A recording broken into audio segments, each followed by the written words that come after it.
Bienvenue. Alors, bienvenue pour notre webinaire de présentation de notre e-learning LGBT-phobie au travail, comprendre, prévenir et agir, qui est le fruit d'un travail en coopération entre Coop Égal et Skillchunks, dont on a des représentantes aujourd'hui. Je les laisserai se présenter par la suite.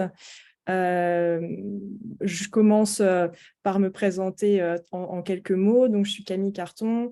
Je suis ici au titre d'une double casquette, on pourrait dire, en tant que chargée de mission Digital Learning pour Coop Égal, et également avec un passé et présent de consultante sur les questions de genre. Et donc, j'ai été très impliquée dans la conception pédagogique de ce e-learning.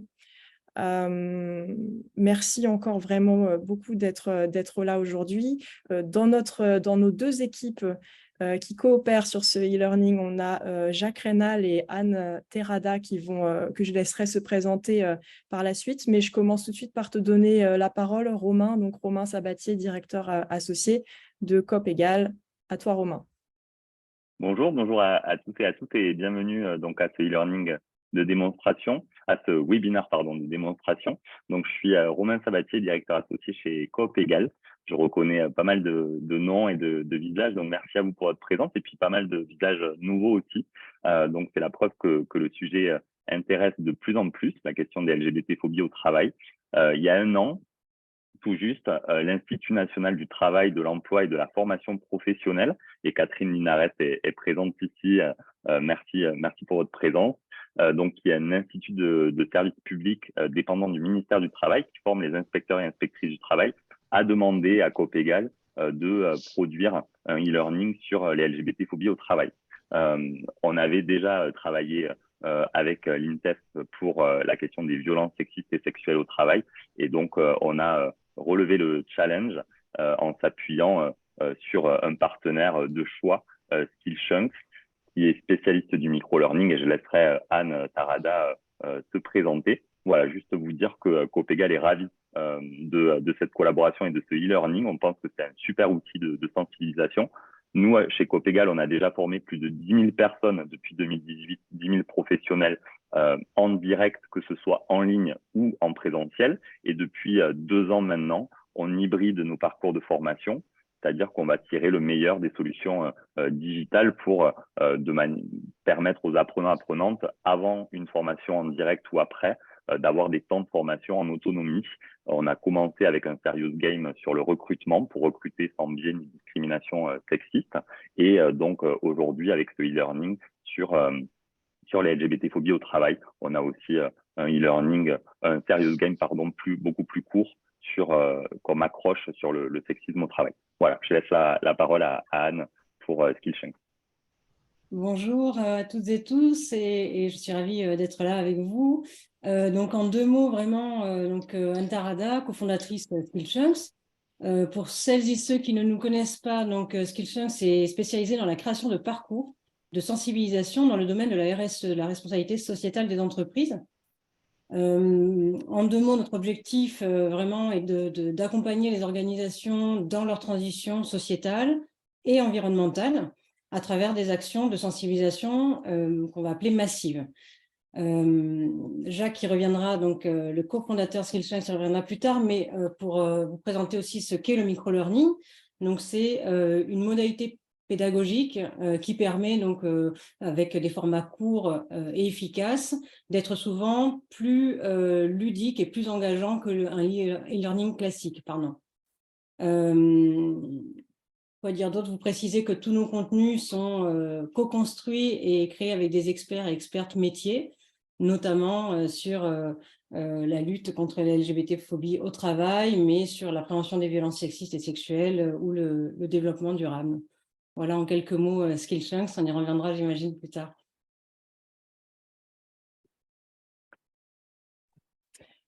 Je reprends la parole avant de te la redonner tout de suite, Romain, juste pour vous annoncer la manière dont on souhaitait structurer cette présentation qui va se terminer à 14 h. Donc, Romain, tout de suite, va nous présenter les enjeux des LGBT-phobies au travail, de quoi on parle.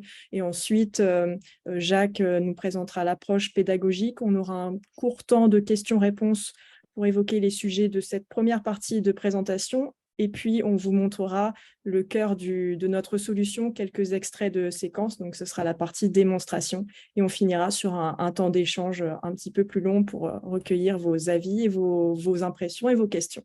Voilà, je te donne la parole tout de suite, Romain. Merci Camille. On va démarrer par 6 minutes pour reposer un petit peu ce que sont les LGBT-phobies au travail et les enjeux. Donc, je rappelle bien qu'on n'est pas là dans une formation, hein, on est bien sur un webinaire de démonstration commerciale, mais il est important de revoir ensemble de quoi parle-t-on quand on parle des LGBT-phobies au travail. Donc, première question pour vous, peut-être, si je vous dis LGBT-phobie au travail, à quoi pensez-vous spontanément? À quels exemples pensez-vous? Quel type de LGBT-phobie au travail pensez-vous? Est-ce que vous pouvez nous mettre des exemples sur le chat? Voilà. Spontanément, si vous vous connectez au sujet LGBT-phobie au travail, qu'est-ce qui vous vient comme exemple? Est-ce que vous pouvez nous mettre des exemples sur le chat? Alors, outing, effectivement. Merci Sarah. Donc, le outing, rappelons-le, c'est forcer la révélation de l'orientation sexuelle ou de l'identité de genre de quelqu'un sans que la personne en soit d'accord. Et donc, c'est effectivement une violence qu'on traite dans le e-learning. Mise à l'écart, harcèlement, discrimination de poste. Je pense aux questions personnelles présupposant l'hétérosexualité d'un ou d'une collègue. Tu viens avec ton mari, par exemple, la question qui pourrait venir à une femme présupposant qu'elle est hétérosexuelle et donc effectivement ça peut mettre mal à l'aise au travail. Toutes les blagues à connotation sexuelle homophobe, des toilettes pour les personnes trans et non-binaires queer, effectivement. Cette question des toilettes peut être un enjeu sur ce sujet. Commérage sur l'orientation d'une personne. Donc, effectivement, on voit dans les exemples que vous pouvez donner une diversité de LGBT-phobie au travail. Et c'est bien ça que traite le e-learning. On va aller des marques des LGBT-phobies au travail des plus flagrantes, comme la discrimination au recrutement, comme la violence physique, comme le harcèlement sexuel à caractère homophobe, ou des marques les plus insidieuses, avec par exemple des commérages, par exemple des insinuations, par exemple des propos stéréotypés aussi sur les personnes trans ou sur une personne lesbienne, etc. Donc, voilà, on va traiter une diversité de LGBT-phobie au travail, des marques les plus anodines, des plus insidieuses, aux marques les plus flagrantes et à la haine, à proprement parler, des personnes LGBT. Donc, voilà, les LGBT-phobies au travail, ça rassemble tout ça, discrimination, harcèlement, haine et remarques ou propos plus anodins en apparence. Alors, pour prolonger sur ce diagnostic et cet état des lieux, on va vous proposer un très court sondage, un très court quiz. Et en fait, c'est le quiz qu'on propose, les 5 questions qu'on propose à l'entrée du parcours de e-learning aux apprenants-apprenantes pour se mettre en réflexion et pour voir un peu où vous en êtes avec les LGBT-phobies au travail. Alors là, il n'y a pas d'enjeu, hein, c'est pas une formation, encore une fois, donc vous pouvez répondre du tac au tac. C'est vraiment pour vous montrer les 5 questions qui sont posées et qui vont à la fois vous permettre de faire le point sur là où vous en êtes de la connaissance sur ces sujets et à la fois vous montrer le spectre aussi de la matière qu'on traite dans le e-learning. Alors, je vais lancer le sondage. Vous allez voir une fenêtre apparaître sur votre écran et je vous laisse 1 minute pour y répondre.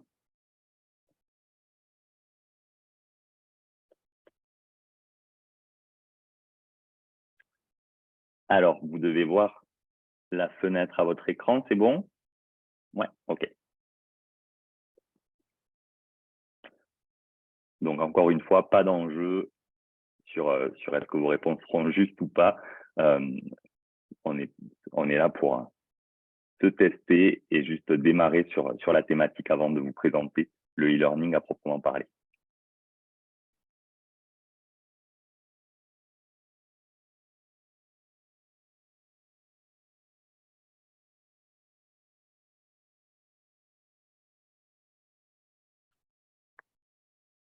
Alors, on a les premières réponses qui arrivent. Merci à vous.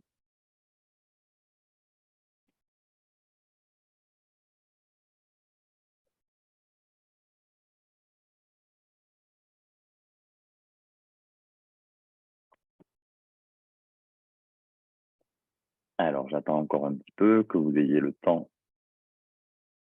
de terminer.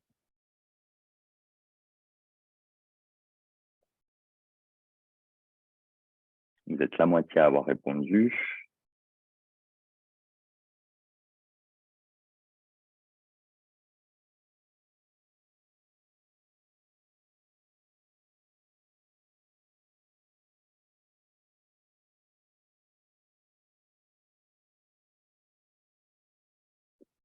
Alors, c'est pas très grave. Si vous n'avez pas tous et toutes terminé, c'était vraiment pour que vous voyiez les 5 questions qui sont posées en introduction du parcours pour mettre en réflexion les apprenants-apprenantes. Je vais mettre fin au sondage et vous montrer les réponses. Alors, effectivement, sur la première question, de nos jours, les moins de 25 ans acceptent beaucoup plus facilement l'homosexualité que leurs aînés. Vous avez été 73% à nous dire que c'est vrai et c'est faux en fait. Contrairement à une idée reçue qu'on peut tous et toutes avoir, chez les moins de 25 ans, il y a une proportion plus forte de personnes qui vont dire que la proportion, des moins de 25 ans qui pensent que l'homosexualité est une manière acceptable de vivre sa sexualité est moins forte que chez les 50-64 ans. De la même manière, c'est chez les moins de 34 ans qu'on va retrouver la plus forte proportion de personnes qui pensent encore que l'homosexualité est une maladie dont il faut guérir ou une perversion sexuelle. Donc, on le voit, il y a à peu près 20%, vous voyez, des moins de 25 ans qui pensent encore ça. Et c'est beaucoup plus que dans toutes les autres classes d'âge dans la population. Donc, on croit effectivement que on réduit l'ensemble des jeunes à une partie des jeunes pour qui, effectivement, ils sont beaucoup plus à l'aise avec les questions d'identité de genre ou d'orientation sexuelle, avec la diversité sur ces plans, mais ça ne représente pas tous les jeunes, et c'est encore chez les jeunes qu'on trouve la frange la plus dure en termes de représentation et de rejet des personnes LGBT. Donc, il faut le savoir. Ensuite, sur la date clé, là, vous avez été effectivement, par contre, une majorité à bien repérer que c'est en 1982 que, en France, on a eu une dépénalisation complète de l'homosexualité, parce que jusqu'alors, on avait des milliers de condamnations de la police et gendarmerie enfin de la justice, mais suite à des actions de la police et de la gendarmerie pour homosexualité. Donc, il faut se rappeler que c'est encore très récent, cette dépénalisation complète. Un chiffre clé, maintenant, une personne LGBT+ sur 2 a déjà connu au moins une agression au cours de sa vie. On parle ici de agression verbale, menace, atteinte aux biens et aux personnes ou agression sexuelle. Donc, on est sur quelque chose de massif. Et même au travail, c'est massif. Je lisais hier encore que une femme lesbienne sur 2 a déjà connu une agression dans le milieu du travail. Donc, vous voyez que le milieu du travail n'est pas épargné non plus. Chiffre clé, autre chiffre clé, 4 fois plus de risques suicidaires chez les personnes LGBT+ par rapport au reste de la population. Donc, on est sur des conséquences potentiellement dramatiques et on revient aussi sur les conséquences dans le e-learning sur la variété de conséquences. Là, on est sur une des conséquences les plus graves, mais évidemment que on a un spectre très large de conséquences. Si un réflexe clé, c'est écoute et respect de la décision de la personne concernée, et notamment pour ne pas forcer la révélation et ne pas outer. Donc, on a vu le terme tout à l'heure, l'identité de genre ou l'orientation sexuelle d'une personne. Alors, vous voyez un petit peu la diversité des contenus traités. Et là, en percutant des idées reçues dès le départ, on va accrocher les apprenants-apprenantes pour leur donner envie d'aller plus loin dans le parcours. 2 termes clés dans ce parcours, visibilité et inclusion. J'en dis pas beaucoup plus, mais effectivement, aujourd'hui, il y a un enjeu aussi de parler de ce sujet, de faire de ce sujet un sujet comme un autre, de pouvoir en parler au travail, parce que la honte et la peur, effectivement, c'est le jeu de l'impunité et empêche le changement. Et donc, on a besoin aussi de mettre ce sujet sur la table, de le rendre visible pour travailler à accepter la diversité et à l'inclusion au travail. Voilà, je m'arrête là, parce que j'ai déjà été trop long. Voilà un petit peu pour les enjeux qu'on va traiter et qui répondent donc au plan d'action national qui a été lancé en 2020 par le gouvernement contre la haine et les discriminations anti-LGBT+, et pour l'égalité des droits. On s'inscrit bien dans ce cadre-là. Je laisse la parole à Jacques pour l'approche pédagogique de ce e-learning. D'accord, merci Romain d'avoir introduit les thématiques qui sont traitées dans le parcours. Tu parles à l'instant de rendre visibles les choses et de faire en sorte que ce sujet devienne un sujet. C'est précisément l'objectif qu'on poursuit quand on crée des parcours de sensibilisation en ligne. Notre objectif, c'est de participer à créer des cultures partagées dans les organisations, en l'occurrence ici, une culture partagée de l'égalité, de l'inclusion et à minima du respect des différences. Et pour ça, puisqu'on parle de positionnement pédagogique, peut-être que la spécificité à laquelle on se confronte quand on crée des parcours de sensibilisation, à la différence des schémas de formation classiques, pensez ici à l'e-learning traditionnel ou au MOOC que certaines d'entre vous connaissent déjà, c'est qu'ici, on ne s'adresse pas à des gens qui ont émis explicitement le souhait de se former sur ce sujet-là, mais on va aller s'adresser finalement à des collaborateurs, des collaboratrices qui, a priori, n'ont rien demandé à personne, pour qui, parfois, ont un peu entendu parler de ce sujet-là, mais qui n'est pas forcément un sujet vraiment digne de passer beaucoup de temps dessus ou beaucoup d'attention. Donc, en tout cas, pas forcément des gens qui souhaitent acquérir des nouvelles connaissances ou compétences comme dans des parcours, en tout cas des schémas de formation traditionnels. Donc, notre objectif avant tout ici, c'est de créer des parcours qui soient engageants, qui sont assez modestes en termes de profondeur de connaissances à acquérir, mais qui soient à même de toucher un maximum de personnes pour faire en sorte qu'effectivement le sujet soit discuté dans la communauté et puis petit à petit cimente la base de ce qu'on appelle en général une culture d'entreprise, même si on s'adresse au secteur privé, mais également à la fonction publique. Donc un parcours engageant pour donner envie à des gens qui sont pas forcément concernés par le sujet, d'approfondir, mais aussi on va de temps en temps aller sur des choses assez un peu plus pointues et assez pratico-pratiques pour donner également des éléments de compétences professionnelles à destination de certains postes pour lesquels ces sujets-là participent à leur champ de compétences professionnelles. Et je pense particulièrement typiquement aux managers et aux fonctions RH. Donc, ce format engageant avant tout, il va être tout d'abord basé sur, Anne a mentionné le mot tout à l'heure, de micro-learning, donc sur des formats de contenu qui sont courts, des parcours qui sont très souples, avec donc une modalité pédagogique qui privilégie l'efficacité avant tout et la souplesse et l'adaptation au rythme et à la disponibilité de chacun et de chacune. On va aussi grandement favoriser les interactions avec le contenu, faire en sorte que les participants, participantes soient le plus actifs possible quand ils suivent ces parcours-là, avec des quiz, mais pas seulement des quiz. Camille nous montrera ça tout à l'heure quand elle fera une petite démonstration, un survol du contenu. Et puis, on va essayer le plus possible de présenter des contenus qui soient divers, des activités diverses avec du texte, des illustrations, des infographies, mais aussi des vidéos et tout un tas d'interactions, j'en ai parlé tout à l'heure.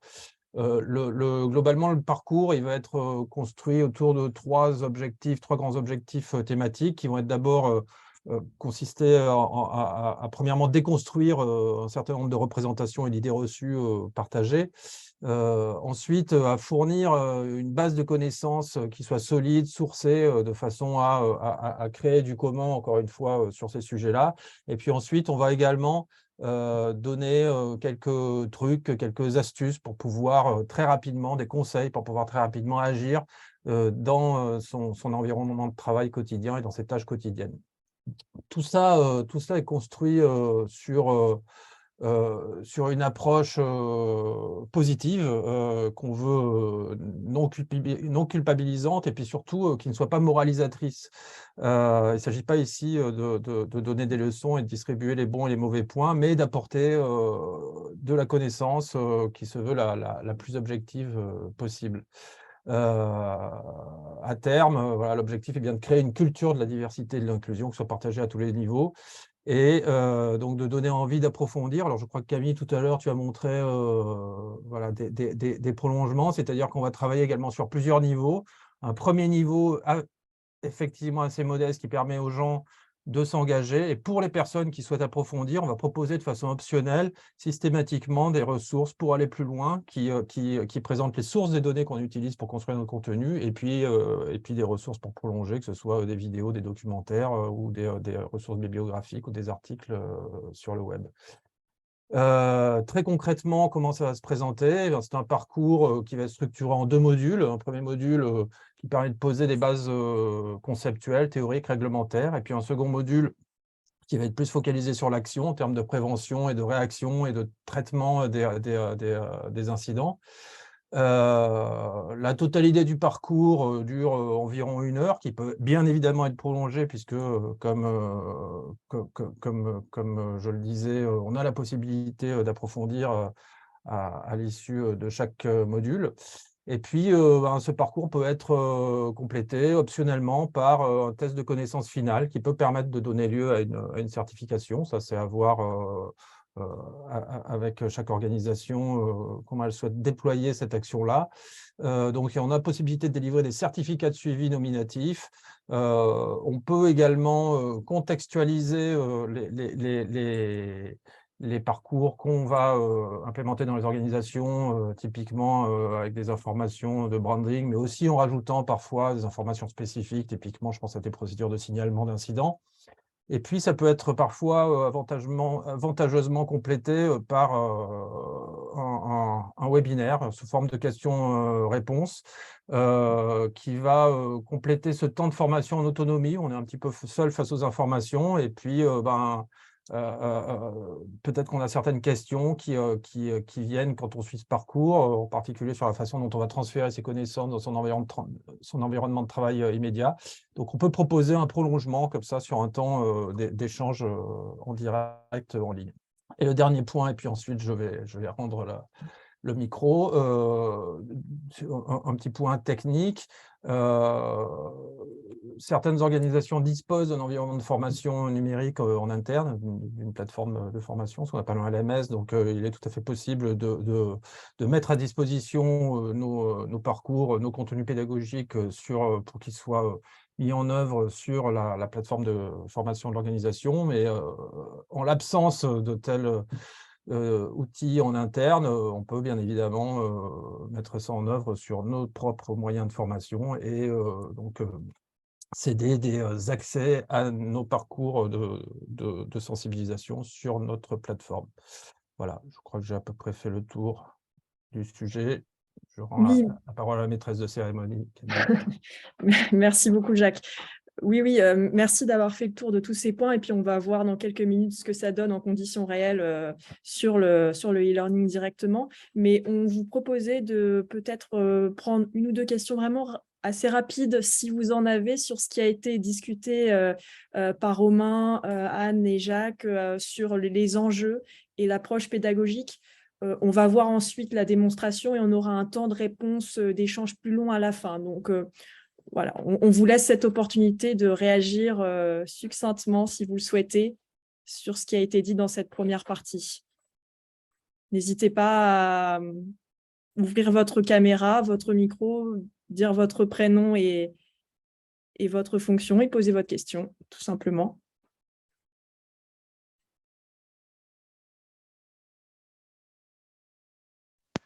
La première question est toujours la plus. Oui. Je me demandais, au niveau du format, vous êtes confortable jusqu'à combien de personnes en ligne en même temps, en fait? Peut-être prendre cette réponse-là. J'aurais bien envie de dire jusqu'à l'infini, mais ce serait un petit peu prétentieux, mais en tout cas jusqu'à un très grand nombre, sachant que on va rarement avoir l'ensemble des personnes qui vont être inscrites sur le parcours qui accéderont au contenu en même temps. Donc, on n'a pas encore été tapé, si vous voulez, dans la limite de ce qu'on peut proposer, sachant, Roman parlera peut-être tout à l'heure, qu'on on est pour l'instant très à l'aise sur des groupes de 1000, 1500, 2000 personnes.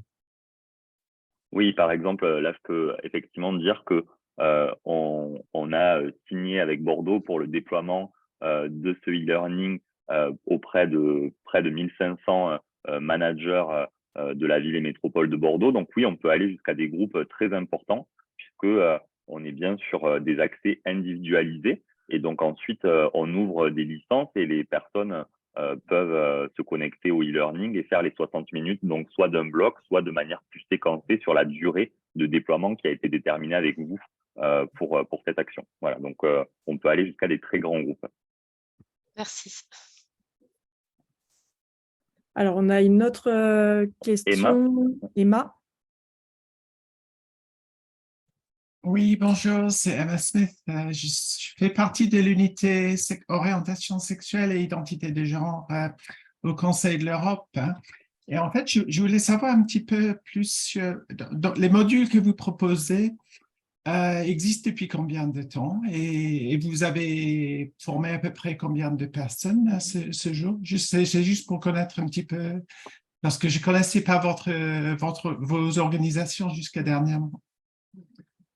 Merci, on est ravis d'accueillir le Conseil de l'Europe à cette session.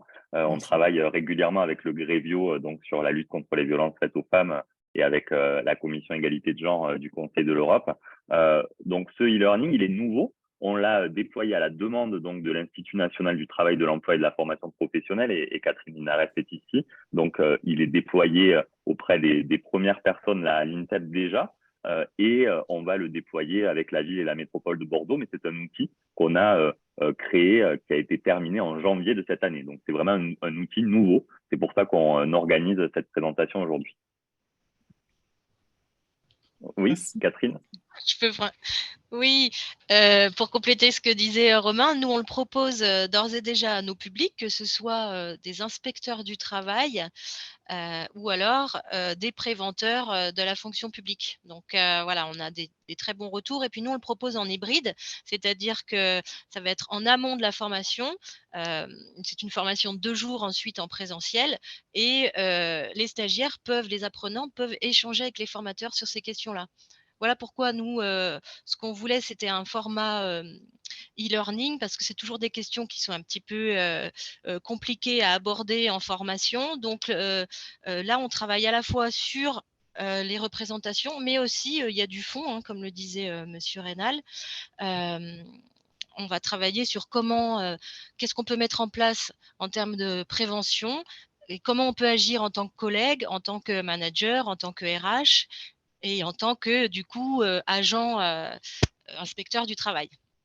Voilà, donc on est à la fois sur les représentations et sur la question qui est traitée au travail, quoi. Voilà.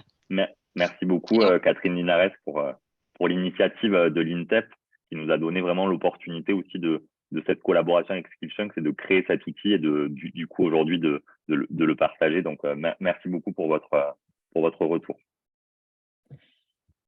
Et merci beaucoup, Catherine. Et je pense que ça me fournit la rampe de lancement idéale pour vous montrer directement ce que ça donne. Et je vous propose qu'on poursuive ce temps d'échange dans quelques minutes après vous avoir montré voilà, ce que l'apprenant ou l'apprenante aura concrètement sous ses yeux. Donc, merci Romain d'avoir fermé ta présentation, ce qui va me permettre de partager mon écran.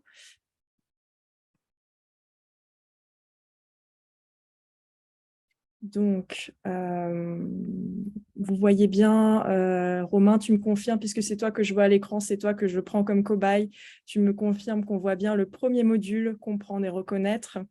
Voilà, donc il va me permettre de vous montrer comment ça s'organise. Donc, deux endroits où regarder. La partie principale de l'écran où on a le contenu qu'on peut faire défiler d'une activité à l'autre.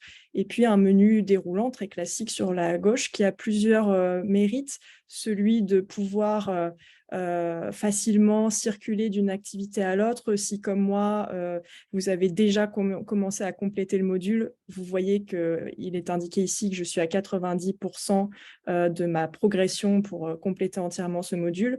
Donc, par le menu, je peux ici circuler d'une activité à l'autre, revenir en arrière si je souhaite me rafraîchir la mémoire. Ce que je vais vous montrer très rapidement, deux activités qui illustrent, je pense, la diversité d'approches tant dans le contenu et dans le type d'interaction que l'on propose. Le premier extrait que je vais vous montrer, c'est cette activité. Donc, je suis une apprenante, je vois que signifie LGBT+. Clairement, je comprends rapidement que je suis sur une petite séquence qui va pouvoir m'apporter du fond et tout de suite éclaircir les notions principales. De quoi on parle? Orientation sexuelle, identité de genre, personne cisgenre, personne transgenre.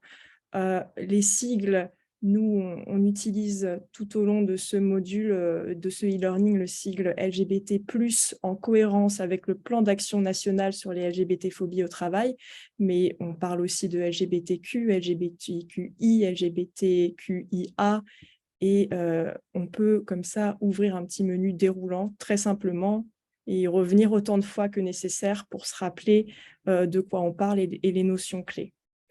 Donc voilà, pour une première activité, je ne vous en montre pas plus, mais très axée sur le contenu, sur le factuel avec des informations. Si je descends un petit peu plus loin, donc je suis apprenante, j'ai déjà passé 10-15 minutes sur cette première séquence qui me permet de savoir de quoi on parle. Et ensuite, on me propose, par exemple, une activité beaucoup plus légère, interactive, ludique. Elle et ils ont fait l'histoire. Donc, je vous laisse regarder comment ça se présente. On a un petit texte sur la droite. Connaissez-vous l'histoire de ces personnalités qui se sont battues contre les conventions pour changer la face du monde? Je vois ici une petite consigne. Cliquez sur les cartes pour les retourner. Donc, des cartes vont apparaître. Si je descends un petit peu, elles sont là. Et voilà, on est sur quelque chose, vous voyez, une approche un petit peu différente pour apporter aussi du contexte et des connaissances avec des petites cartes comme ça qu'on peut faire défiler pour découvrir plusieurs personnalités d'hier et d'aujourd'hui, de plusieurs endroits, parties du monde. Et puis, il y a ce petit symbole-là qui m'invite à retourner. Alors, c'est peu importe l'endroit où je clique, si je clique ici, la carte se retourne et hop, j'ai des petits éléments biographiques qui vont s'afficher. Je reclique, ça revient. Je peux circuler comme ça autant de fois que nécessaire. Il n'y a pas d'enjeu ici, on n'est pas testé sur cette activité. On peut explorer les contenus librement.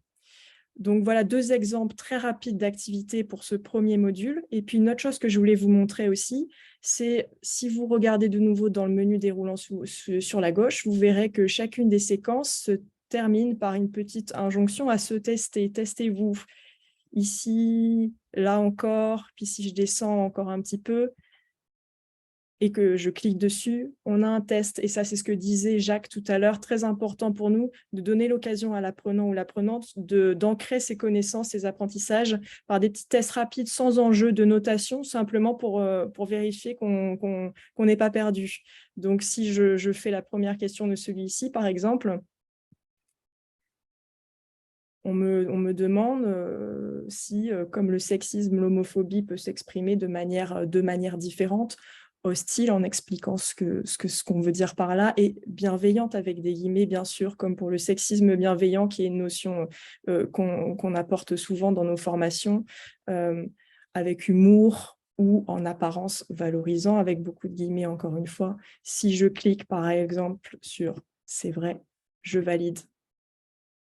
Hop, on me dit en effet, et on me donne toujours des éléments derrière de décryptage pour aller un petit peu plus loin. Voilà. Chacune de ces séquences se finit donc par des questions très rapides comme ça pour bien ancrer les apprentissages au fur et à mesure. Je vais fermer ce premier module et vous montrer à quoi ressemble le second module et notamment des vidéos pour avoir vous montrer quelque chose de différent.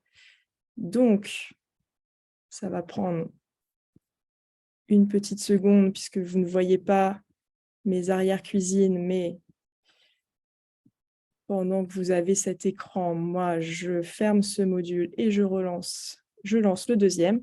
Voilà, ça doit être bon pour vous. Donc, on est maintenant sur le deuxième module qui s'appelle « Prévenir et agir », qui est organisé de la même manière. On a toujours ce petit menu déroulant sur la gauche. Une première séquence que je vais vous montrer, un petit extrait. Donc, ce premier module qui s'intitule « Prévenir et agir », insiste beaucoup sur les conséquences des LGBT-phobies à tous les niveaux, personnels et au sein des organisations. Si je clique sur cette activité, connaissez-vous les conséquences des LGBT-phobies? J'ai un petit texte qui me le rappelle. J'ai un petit visuel cliquable que je peux comme ça dérouler pour découvrir différents types de conséquences à différents niveaux. Et puis, si je descends encore un petit peu, j'ai comme tout à l'heure des petites cartes. Donc, c'est très intuitif parce qu'on est sur des interactions qui varient, qui se présentent différemment, mais on est toujours sur des choses de très simples comme ça. On a encore des petites cartes qui vont nous présenter, là, par exemple, une situation de la vie quotidienne au travail. Je participe à une discussion à la machine à café un lundi matin avec des collègues où on se raconte son week-end passé en famille ou en couple. On a eu cette question tout à l'heure dans le chat. Quelqu'un mentionnait cette situation possible où des LGBT-phobies peuvent parfois s'exprimer. Donc, si je clique ici et qu'on se met à la place, par exemple, d'une femme lesbienne qui pourrait être amenée à se contorsionner pour dire à l'oral « moi et mon ami » sans féminiser les mots qui suivent, et ça peut être un vrai casse-tête, surtout que je rappelle qu'on a un lundi matin avec un seul café dans le corps, donc ça peut être compliqué, et on a un petit complément d'information qui nous rappelle qu'afin de rester invisible, 7 personnes LGBT+ sur 10 vivant en couple ont déjà omis volontairement de faire référence au sexe de leur conjoint ou conjointe au travail. Voilà. On a d'autres situations qui sont présentées ainsi. Je vais pas prendre trop de temps maintenant pour se laisser du temps pour les échanges, mais 2 petites choses que je voulais vous montrer pour conclure. Les vidéos qu'on utilise aussi dans ce e-learning de plusieurs façons différentes. D'abord sur une séquence de cas pratiques où on va avoir des mises en situation et des décryptages de ces situations avec des quiz. Donc, je passe rapidement, mais vous avez des quiz comme ça qui permettent de confronter ces réflexes et ces bonnes pratiques, disons, et des décryptages en vidéo. Ici, par exemple, on donne un outil qui s'appelle les 5D pour réagir en tant que témoin direct. On s'est tous et toutes retrouvés un jour face à une situation dont on a été témoin et qui nous a laissé sans réaction. Voilà, Romain, je te coupe, désolé, mais vous l'avez reconnu, on a Romain ici qui décrypte dans plusieurs vidéos, celle-ci et d'autres, les bons réflexes à avoir pour réagir face à des situations de LGBT-phobie. Et un autre type de vidéo, pour finir, et je m'arrêterai là-dessus, qu'on voulait vous montrer également. Jacques, on est sur des vidéos motion design. Est-ce que je peux te laisser dire pendant que je ferme la fenêtre pour les lancer, à quel moment on les retrouve dans le parcours? Oui, pardon, je n'arrivais pas à désactiver mon son. Oui, bien sûr. Donc tout à l'heure, on a structuré le parcours en disant qu'il était donc en 2 modules. Et à la fin de chaque module, on a effectivement une petite vidéo de motion design assez courte, qui font entre 2 minutes et 2 minutes 30, qui va reprendre les points clés qui ont été développés dans le parcours. Et ça, c'est important pour nous, puisque de la même manière que vous avez vu que chaque unité de contenu est conclue par un petit test qu'on dit formatif, donc un test d'autopositionnement qui permet de vérifier qu'on a bien assimilé les connaissances objectives et puis de les ancrer. Ben ici, ces petites vidéos, elles permettent de pointer les points essentiels à retenir et donc de travailler l'ancrage des connaissances. Et je suis prête pour la montrer, donc juste le début. Au travail, comme ailleurs, il est fréquent que des personnes lesbiennes, gays, bisexuelles ou transgenres soient confrontées à des propos ou des comportements blessants et excluants. La persistance des LGBT-phobies, terme parapluie qui désigne les préjugés et croyances homophobes, lesbophobes, biphobes et transphobes, constitue très certainement le terreau de comportements haineux et violents. Bon, encore une fois, je censure assez tôt pour ne pas prendre trop de temps. Mais voilà pour le petit panorama qu'on voulait vous partager à l'occasion de cette présentation. Et je pense qu'on a bien fait le tour. Romain, Jacques, Anne, si vous voyez autre chose de très important à mentionner maintenant, je vous laisse rebondir. Et sinon, on va pouvoir prendre quelques questions. Merci Camille. Non, je pense que c'est parfait pour cette démonstration. On va prendre les réactions, les questions que peuvent se poser donc les personnes présentes.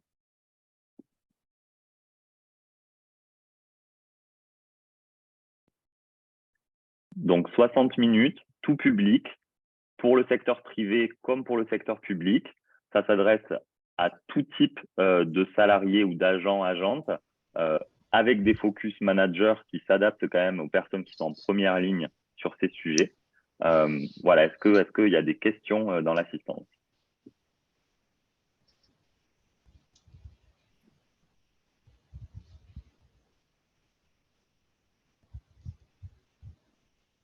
Alors, pas de questions, tout était dit, tout était complet. Côté organisation, il y a une possibilité de suivre l'avancée des participantes, les éléments qui sont moins bien maîtrisés. On nous demande sur le chat, Clémentine nous pose cette question. Donc effectivement, je laisserai Jacques répondre sur la question du bilan statistique qui est possible et à quel degré c'est possible. Donc là, c'est sur le nombre de participants, l'avancée et les éléments les moins bien maîtrisés. Alors, oui, merci Romain. Pour ce qui concerne ce qu'on appelle le suivi de l'action de sensibilisation, c'est quelque chose qu'on peut effectivement faire en temps réel. Alors, le module tel qu'il est construit, ça reste de la sensibilisation. Donc, en réalité, ce qu'on va pouvoir suivre, c'est l'avancement. Donc, à l'intérieur de chaque séquence, de voir tout simplement le nombre de personnes de façon assez globale qui ont démarré les séquences, le nombre de personnes qui les ont terminées. Et pour ce qui est de la question sur la maîtrise donc des objectifs pédagogiques, ça va nous être donné plutôt par le test final de connaissances, qui lui va pouvoir nous permettre de voir le nombre de personnes qui ont non seulement suivi tous les contenus, mais ont également prouvé que vous avez bien atteint les objectifs pédagogiques qui étaient fixés en début de formation. La maîtrise des éléments tout au long du parcours, là, c'est un petit peu plus complexe. Alors, ça serait quelque chose qui serait potentiellement possible à mettre en place, mais ça demande de raffiner les scénarios pédagogiques de façon beaucoup plus raffinée. Voilà.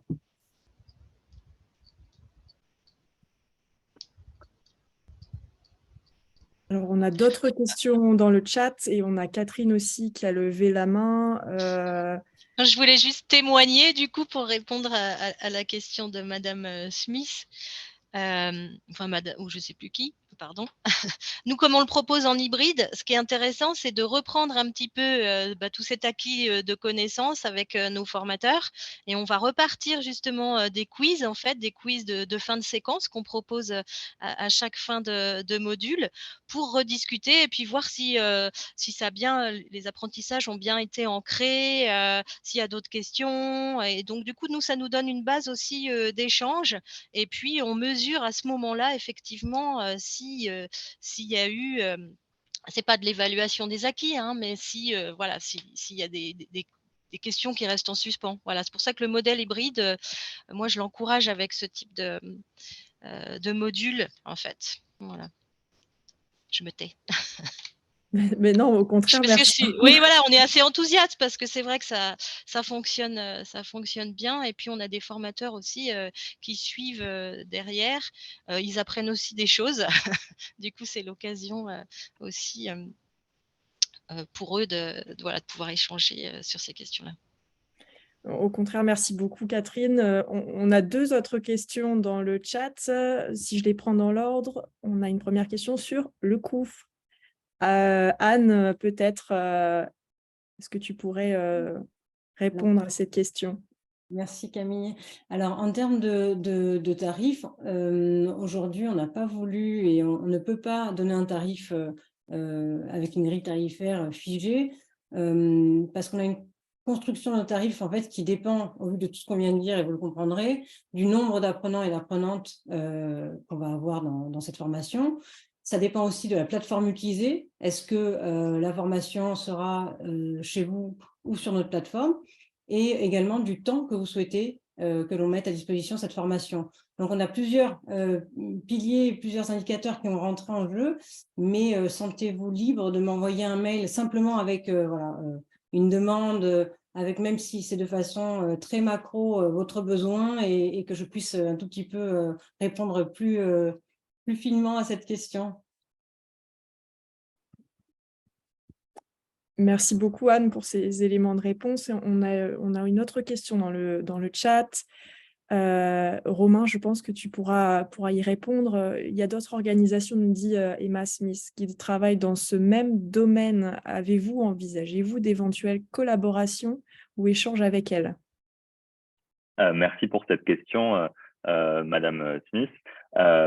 Effectivement, alors là, on a eu un enjeu de rapidité dans la réponse à l'INTEF qui nous a donc passé commande au milieu d'année dernière pour une production attendue en fin d'année ou tout début de cette année, fin d'année dernière et tout début de cette année. Donc, effectivement, ça a laissé assez peu de place aux autres collaborations que celles qu'on a eues entre l'INTEP, Skillchunks et Coop Égal. Mais effectivement, ce e-learning, outre le rappel du cadre juridique, réglementaire, légal et des contacts au niveau des services de l'État et voire des contacts locaux, après on peut s'adapter aussi par organisation, on aborde effectivement des ressources clés, des partenaires clés et des contacts clés au niveau du milieu associatif, notamment SOS Homophobie, notamment l'autre cercle ou FLAG pour ce qui est de l'accueil, d'un accueil adapté au niveau police gendarmerie.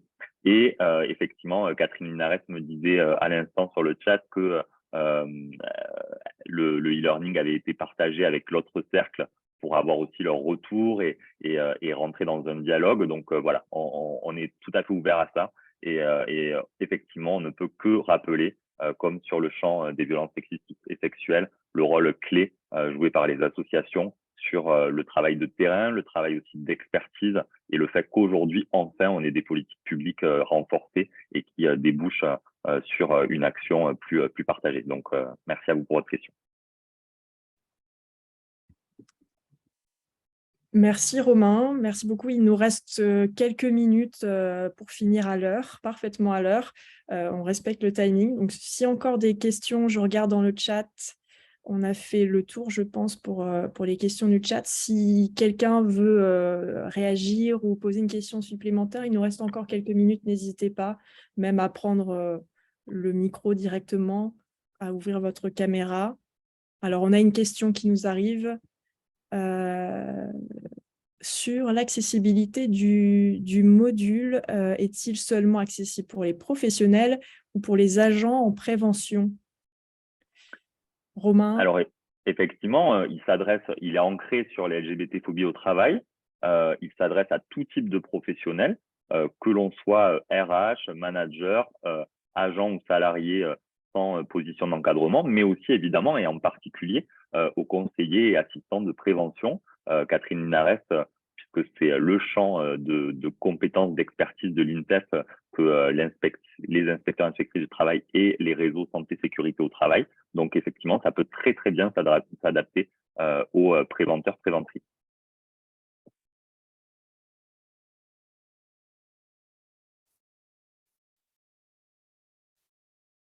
Peut-être un élément sur tout à l'heure, Catherine Linares le disait, mais il y a d'intéressant, c'est que vraiment, il va s'adapter à tout type de niveau aussi, qu'on ait déjà suivi des formations sur le sujet ou pas.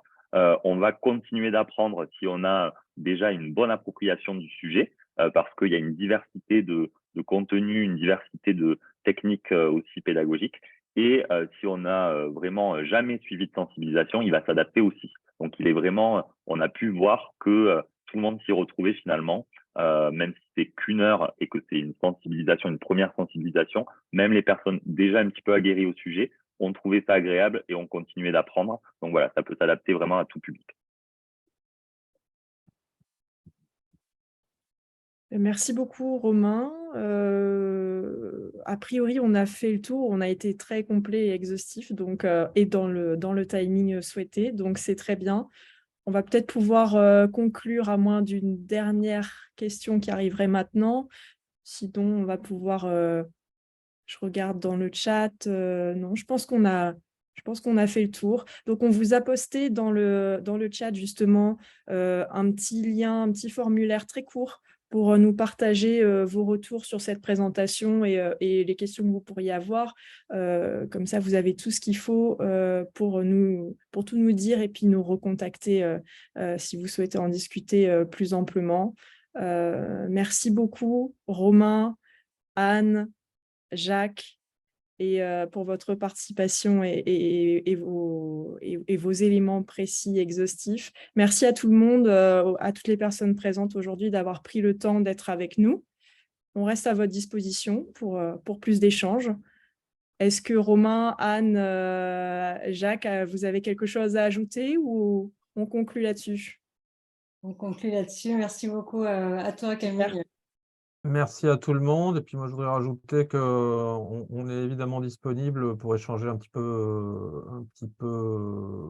plus loin sur la façon dont on peut mettre en œuvre cet outil. Je crois que, comme disait Catherine Linares, ça prend peut-être encore plus de sens quand on imagine un dispositif un petit peu plus global. Donc, c'est un outil qui peut très bien faire le job, mais qui peut s'insérer dans des dispositif de moyen long terme assez ambitieux. Chaque cas, chaque situation, chaque organisation est singulière et ce sera avec plaisir qu'on en discutera pour imaginer la façon dont on peut mettre ça en œuvre. Donc n'hésitez pas à nous recontacter surtout. Merci beaucoup, ce sera le mot de la fin. Merci à toutes et merci à tous. toutes, merci à tous. Au revoir. Au revoir. Au revoir.